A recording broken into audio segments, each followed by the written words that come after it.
Je parlais à un neveu de 10 ans d'âge, très récemment, qui m'a posé la question de savoir pourquoi mon papa doit aller travailler. J'ai dit pour avoir de l'argent. Il dit pourquoi mon papa a besoin d'argent. Je lui dis pour acheter à manger, pour s'assurer que tu aies une belle vie, une bonne santé, que tu partes à l'école. Il dit mais quand est-ce que ça a commencé? Pourquoi est-ce que papa doit donner son temps, sa force pour recevoir un bout de papier, pour le payer à manger? Je me suis tu. Ce garçon parlait comme un adulte. Il me dit enfin, qui a créé ce système où il faut sacrifier son temps, sa famille, ses ambitions, son amour, parce que je sais que papa nous aime, pour aller chercher un bout de papier et avoir à manger? Je n'avais pas de réponse pour lui. C'est ça la réalité dans laquelle on vit.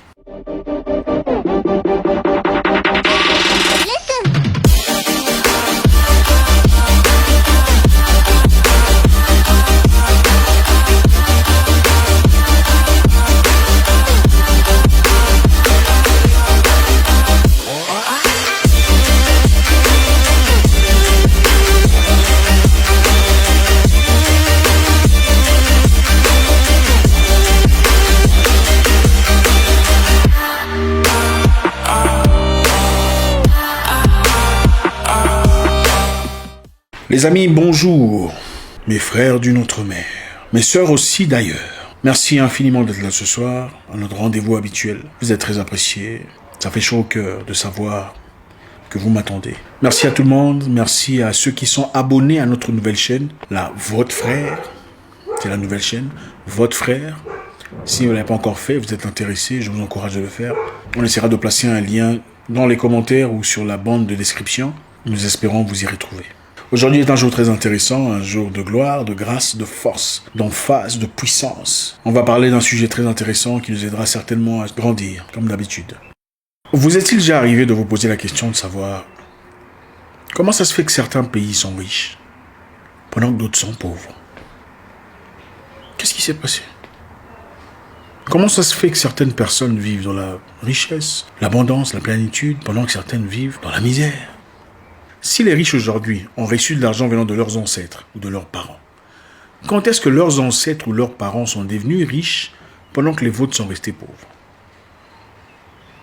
Et même la définition de la richesse, rentrons un peu en arrière. Qui un jour a dit que désormais, riche est celui qui a le maximum de ce genre de papier, où il est imprimé un visage et un chiffre, et pauvre est celui qui n'en a pas?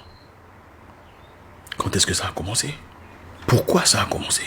N'est-ce injuste qu'une personne d'un jour décide qu'à partir d'aujourd'hui, celui qui a ce bout de papier que moi j'imprime est riche et celui qui n'en a pas, donc vous êtes pauvre? Vous est-il arrivé de vous poser ce genre de questions? Si vous vous êtes déjà posé ce genre de questions, eh bien, vous vous posez les bonnes questions.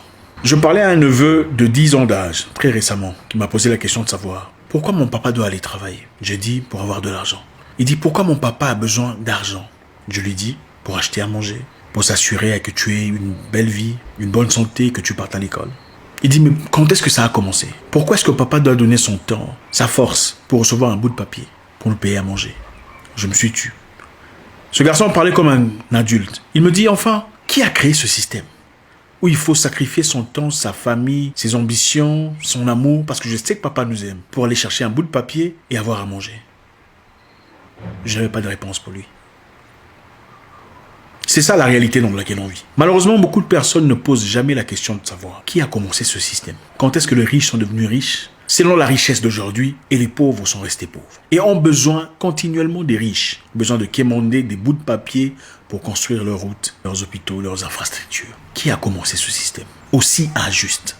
Voyez-vous, la justice dans le monde n'a pas commencé aujourd'hui. L'inégalité n'est pas le fruit de la modernité. Il faudrait rentrer en arrière pour comprendre. Aujourd'hui, on va jeter un coup d'œil dans l'histoire. L'histoire toujours nous éclaircit. Vous savez, avant l'arrivée des Occidentaux, dans chaque coin du monde, chacun vivait selon ses propres préceptes, ses propres concepts, ses propres façons d'exister. Et pour la plupart des cas, beaucoup vivaient en paix, sans difficulté, sans peine, sans tribulation. C'est vrai, il y avait des guerres ici et là, mais ce n'était pas fréquent.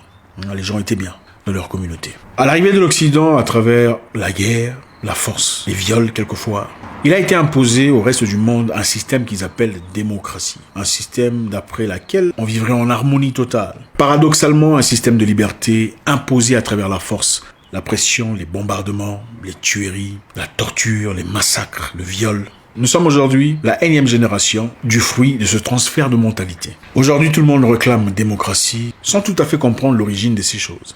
Et aussi, quelquefois et souvent oubliant que les systèmes endogènes appliqués à l'époque étaient convenables et n'avaient pas beaucoup de difficultés à part quelques-uns ici et là.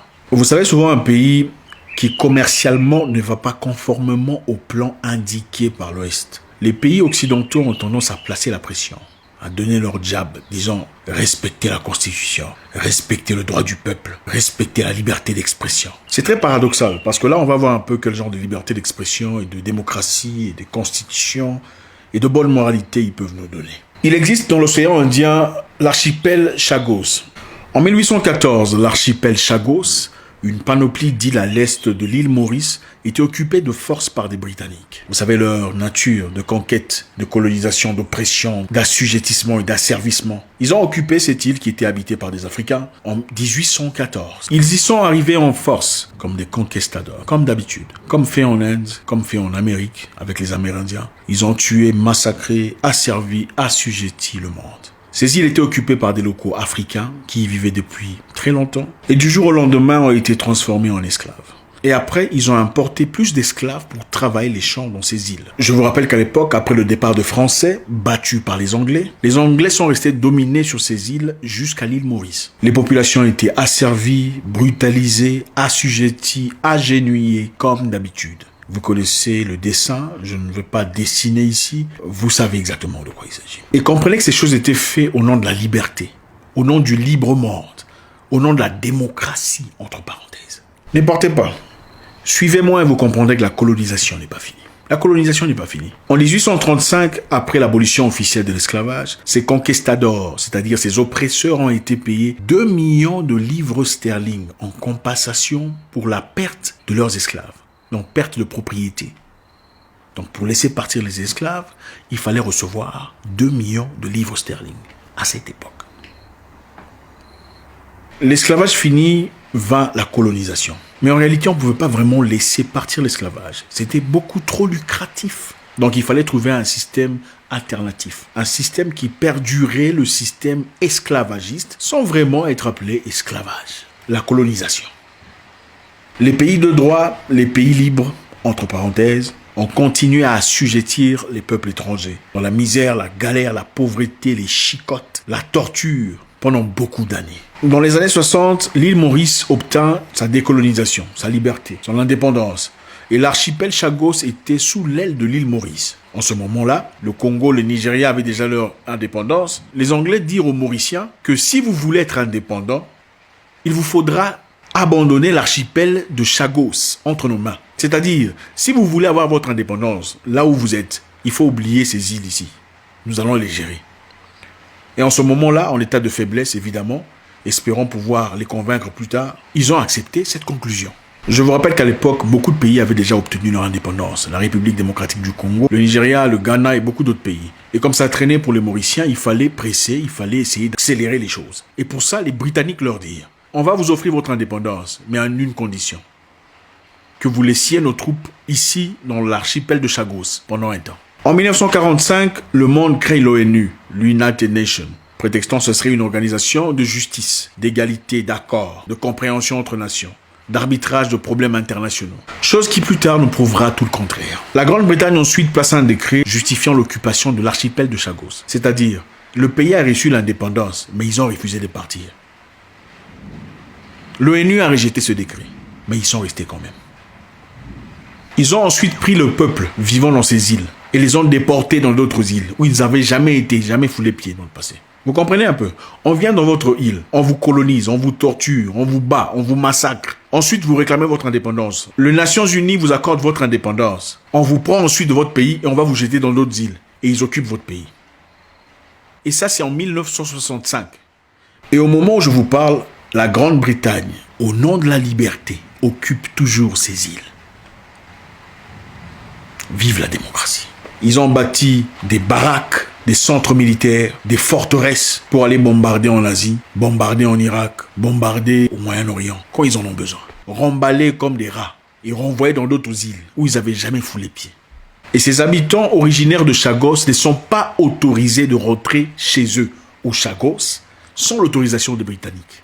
On vient chez vous, on vous prend, on vous bat, on vous envoie ailleurs. Vous devenez étranger chez vous. On occupe vos maisons, on occupe vos terres, on bafoue vos ancêtres. Et vous n'avez pas le droit de rentrer chez vous.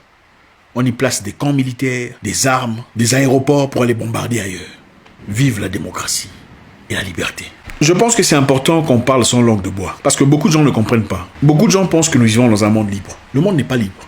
L'esclavage n'a pas changé. La colonisation, les conquêtes ne sont pas encore parties. Les Mauriciens luttent, font des réclamations. L'ONU a agréé, a accepté que l'île soit libérée. Mais les Anglais ont refusé. Ils ont donc bafoué l'autorité de l'ONU et sont restés. Ils ont construit leur base militaire, accompagnés des Américains. Il a été ordonné aux Britanniques de quitter immédiatement ces îles. Qu'est-ce qu'ils ont fait? Ils ont signé un nouveau contrat avec les États-Unis. Un contrat de 20 ans d'occupation collective de l'archipel de Chagos. Une île qui appartient aux gens. Et très récemment, la secrétaire d'État britannique dit « Notre présence dans ces îles est justifiée. C'est pour combattre le terrorisme. Nous quitterons ces îles volontiers quand nous jugerons que le terrorisme est fini.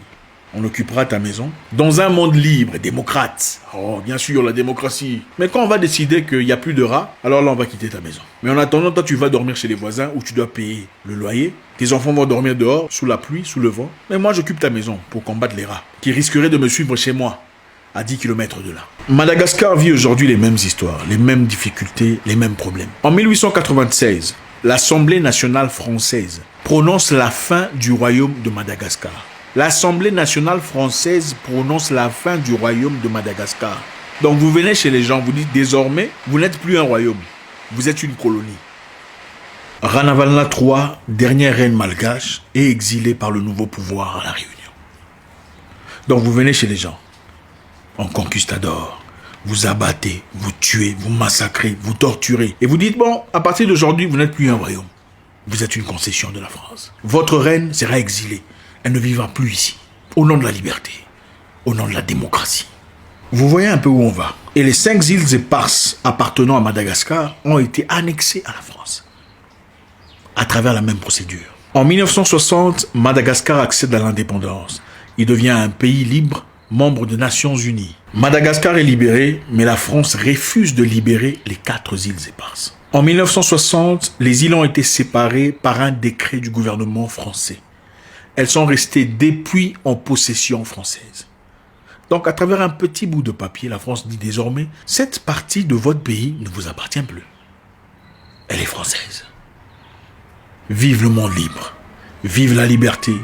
Vive la démocratie. Et en 1979, 19 ans plus tard, l'ONU donne raison à Madagascar. Elle a considéré que ce décret était une violation constitutive du principe du respect et de l'intégrité territoriale de Madagascar. Mais depuis lors, la France n'a jamais libéré les îles éparses. Donc l'ONU a parlé, l'ONU a dit, la France, vous avez tort d'avoir pris en otage les îles qui ne vous appartiennent pas. Donc désormais, il faut rétrocéder, il faut rembourser, il faut remettre, il faut replacer ces îles d'entre les mains des Malagasy. Mais la France, par défiance, a refusé de le faire. Qu'est-ce qu'on a dit? Est-ce que quelqu'un a levé le doigt que la France était en violation des principes territoriaux de Madagascar? Personne ne l'a fait. Mais si c'était un pays appelé la Libye, par exemple, il y aurait des avions qui seraient déjà partis bombarder. Si c'était en Syrie, on serait déjà parti exploser. Si c'était en Iran, on aurait déjà envoyé des commandos pour finir l'affaire. Vous comprenez le monde dans lequel on vit? Le respect n'existe pas. La liberté est un mythe. Ce n'est pas une réalité. La liberté dépend du pouvoir qu'on a, de la force qu'on a, des moyens qu'on possède, de l'argent qu'on a, de la puissance qu'on réserve. Les amis, je pense qu'il est important de comprendre où on va. Et on ne peut pas comprendre où on va, où on ne sait pas d'où on vient. Le monde dans lequel on vit n'est pas un monde juste. Ce n'est pas un monde équilibré. La justice n'est qu'un mythe. Le droit n'est pas égal à la justice. Absolument pas. Attention. Aujourd'hui, on respecte la Chine seulement parce que la Chine est puissante. Elle est forte. Elle ne peut pas se laisser intimider. Les raisons pour lesquelles nous vivons toujours dans l'oppression, dans les difficultés, dans tout ce qu'on vit aujourd'hui, c'est parce que nous ne sommes pas soudés et nous n'avons pas d'armée apte et capable de résister. On nous accuse d'immigration.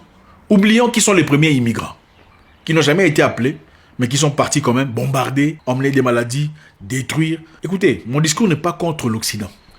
Mon discours est contre l'hypocrisie que nous vivons. Merci infiniment d'avoir partagé ce moment d'intimité avec nous. Ça ne sera pas toujours génial. Les conversations ne seront pas toujours fluides ou parlons des choses de chaque jour. Il est nécessaire que nous parlions géopolitique. Nous ne sommes pas pauvres par miracle. Ou simplement pas parce que nous sommes corrompus, entre parenthèses. Nos dirigeants sont méchants. Il y a une science derrière tout ça. Une science derrière l'économie à laquelle nous sommes tous asservis au bénéfice d'un groupe spécifique de personnes. La structure a été établie pour un groupe de personnes. Ce n'est pas pour tout le monde. L'objectif n'est pas de voir tous les pays devenir riches. L'objectif officiel, oui. L'objectif officieux n'a pas beaucoup changé. La preuve en est que la Grande-Bretagne possède toujours les îles qui ne nous appartiennent pas. La France aussi, les îles éparses. Nous sommes le futur, l'avenir. Mais nous devons être équipés convenablement, correctement, pour comprendre où nous allons. Pour savoir où on va, il faut comprendre d'où on vient. Merci infiniment. Laissez un commentaire. Vous savez comment ça se passe. N'oubliez pas de vous abonner à notre nouvelle chaîne. J'espère vous parler encore très bientôt dans une nouvelle vidéo.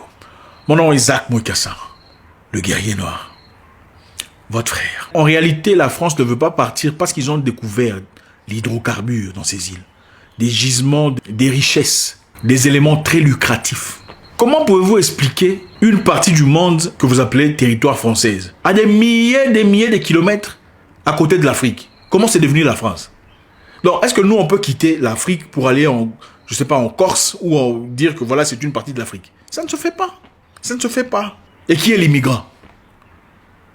Point d'interrogation.